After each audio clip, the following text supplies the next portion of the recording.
Apa obat alami untuk ayam ngorok? Obat alami untuk ayam ngorok penyakit pernapasan pada ayam.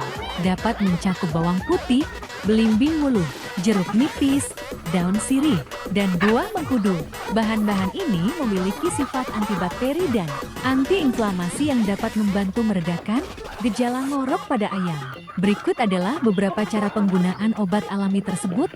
Bawang putih, parut bawang putih dan campurkan ke dalam pakan atau berikan langsung pada ayam. Bawang putih memiliki sifat antibakteri dan antiinflamasi yang dapat membantu mengatasi masalah pernapasan.